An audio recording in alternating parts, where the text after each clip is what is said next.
All right, so we got an ISEO R6 here. Gonna go ahead and try to finish up this box of French locks.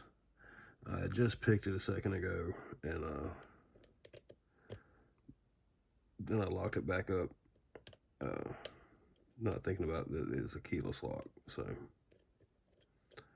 6, 5. I know I need to preset 4 because I'll keep dropping it if I don't.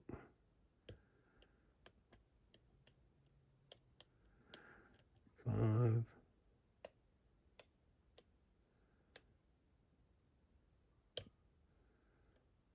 Okay, we got 6, 5 is binding again. We got 4 set this time. 3, 2. Should just have to set 1. Yep, okay. So now we got it. If I tried to set 4 after the false set, it just kept repeatedly dropping everything. So we just preset that and avoid it.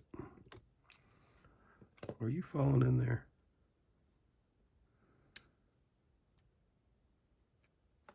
Just use a shim just to be on the safe side.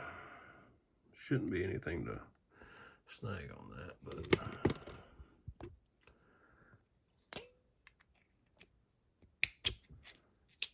okay.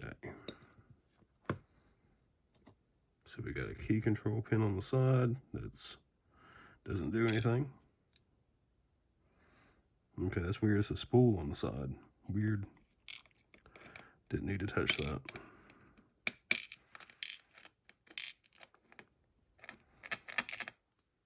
Okay, nothing interesting in the body. Don't know what that spool is about.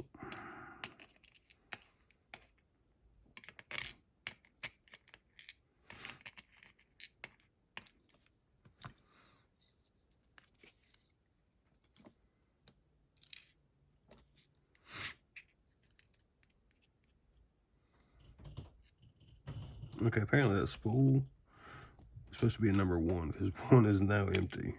Okay. I don't know how that fell in there like that, but I'm glad it fell in just deep enough to not break the lock.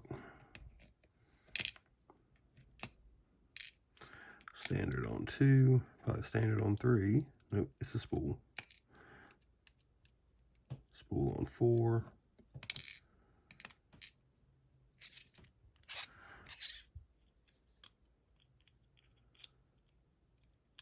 Standard on, nope, spool on 6. These are just high enough cuts that they didn't come into play. All right, so what was that? 4 spools, 2 standards, and a pretty basic ABIS, ISEO, what's another, CISA or CISA, however you say it, keyway. So that's the ISEO R6.